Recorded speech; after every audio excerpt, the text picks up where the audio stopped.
വനിതാ 2020 ലോകകപ്പിനുള്ള ഇന്ത്യൻ ടീമിൽ ഇടം നേടി രണ്ട് മലയാളികൾ. ഓൾറൗണ്ടർമാരായ ആശ ശോഭന, സജന സജീവൻ എന്നിവരാണ് 15-അംഗ ടീമിൽ ഇടം പിടിച്ച മലയാളികൾ. ഹർമൻപ്രീത് കൗർ നയിക്കുന്ന ടീമിന്റെ വൈസ് ക്യാപ്റ്റൻ സ്മൃതി മന്ദാനയാണ്. ടീമിൽ ഉൾപ്പെട്ടതിൽ ആശ ശോഭന റിപ്പോർട്ടറിനോട് സന്തോഷം പങ്കുവച്ചു.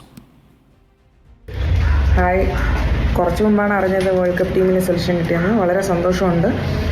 ഇപ്പോൾ എന്നെ മാത്രമല്ല, എൻ്റെ കൂടെ വേറൊരു മലയാളി താരമായ സജന ഉണ്ടായതിൽ വളരെ സന്തോഷമുണ്ട്. അപ്പോൾ എല്ലാവരുടെ പ്രാർത്ഥനയൊക്കെ വേണം.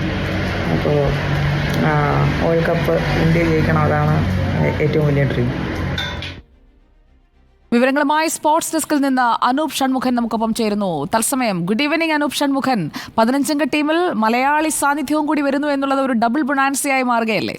തീർച്ചയായിട്ടും സുജയ, നമ്മൾ പറഞ്ഞു കഴിഞ്ഞതാണ് പലവട്ടം. അതായത് ഇപ്പോൾ തന്നെ ഒക്ടോബർ 3-നാണ് ലോകകപ്പ് തുടങ്ങേണ്ടത്. പക്ഷേ ഇപ്പോൾ തന്നെ ഇന്ത്യ ചാമ്പ്യന്മാരായെന്ന തരത്തിൽ ചർച്ചകൾ തുടങ്ങിക്കഴിഞ്ഞു. കാരണം മറ്റൊന്നുമല്ല, മലയാളി സാന്നിധ്യം തന്നെ. പുരുഷ ലോക കിരീടം ഇന്ത്യ ഉയർത്തുമ്പോൾ സഞ്ജു സാംസൺ എന്ന മലയാളി അവിടെ ഉണ്ടായിരുന്നെങ്കിൽ ഇത്തവണ 2 പേരാണ് ഇന്ത്യൻ ടീമിലുള്ളത്.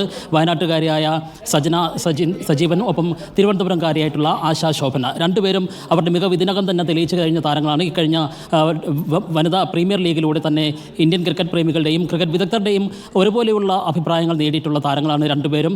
ഉദ്ഘാടന മത്സരത്തിൽ തന്നെ മുംബൈക്ക് വേണ്ടിയിട്ട് അവസാന പന്തിൽ നേരിട്ട് ആദ്യ പന്തിൽ തന്നെ സിക്സർ പറത്തി ഡൽഹിക്കെതിരെ അവിശ്വസനീയമായ ജയം സമ്മാനിച്ച താരമാണ് സജന സജീവൻ. അതുകൊണ്ട് സജനയുടെ കൈക്കരുത്തിൽ തന്നെയാണ് ഇന്ത്യ ഇത്തവണ ലക്ഷ്യം വെക്കുന്നത്, പ്രതീക്ഷ അർപ്പിക്കുന്നത്. മറുഭാഗത്ത് അതേ പ്രീമിയർ ലീഗിൽ ബംഗളൂരുവിനെ ചാമ്പ്യന്മാരാക്കുന്നതിൽ നിർണായക പങ്കുവഹിച്ച് ഇത്തവണ ലീഗിലെ 2ാമത് വിക്കറ്റ് വേട്ടക്കാരിയായ 12 വിക്കറ്റുകൾ വീഴ്ത്തിയ താരമാണ് ആശ ശോഭന. അവരുടെ ലെഗ് സ്പിന്നിൽ ഇന്ത്യ വിശ്വാസം അർപ്പിക്കുന്നു. എന്തായാലും ഈ 2 മലയാളി താരങ്ങൾ ഇന്ത്യക്ക് കരുത്ത് പകരുമെന്ന് തന്നെ കരുതാം. അപ്പോഴും നമുക്കൊരു നിരാശയുള്ളത്, ഇന്ത്യക്ക് വേണ്ടി വനിതാ ക്രിക്കറ്റിൽ അരങ്ങേറിയ ആദ്യ താരമായ മിന്നുമണിക്ക് ടീമിൽ ഇടം നേടാൻ സാധിച്ചില്ല എന്നുള്ളതാണ്. നിലവിൽ ഓസ്ട്രേലിയയിൽ മിന്നുന്ന പ്രകടനം കാഴ്ചവെച്ചുകൊണ്ടിരിക്കുകയാണ് മിന്നുമണി എന്നതും ആലോചിക്കണം. ഇന്ത്യൻ ടീമിൻ്റെ ക്യാപ്റ്റനായി മിന്നുന്ന പ്രകടനം കാഴ്ചവെക്കുകയാണ്. എങ്കിലും ഈ 2 താരങ്ങളുടെ കഴിവിൽ ഇന്ത്യ വിശ്വാസം അർപ്പിച്ചിരിക്കുന്നു. ടീമിലേക്ക് വരികയാണെങ്കിൽ ഹർമൻപ്രീത് കൗർ നയിക്കുന്ന ടീമിൽ കഴിഞ്ഞ ലോകകപ്പ് കളിച്ച പ്രധാനപ്പെട്ട താരങ്ങൾ എല്ലാവരും തന്നെ, സ്മൃതി മന്ദാനയും ജമീമ റോഡ്രിഗസും അടക്കമുള്ള താരങ്ങൾ എല്ലാവരും തന്നെ ഇടം പിടിച്ചിട്ടുണ്ട്.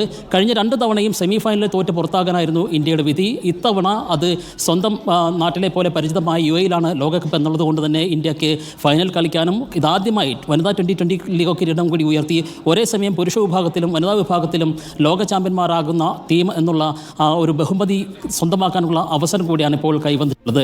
എന്തായാലും തികച്ചും മലയാളികൾക്ക് അഭിമാനിക്കാവുന്ന നേട്ടം തന്നെയാണ് 2 മലയാളി താരങ്ങൾ ഇന്ത്യയുടെ വനിതാ ലോക ടീമിൽ ഇരിക്കുന്നത്.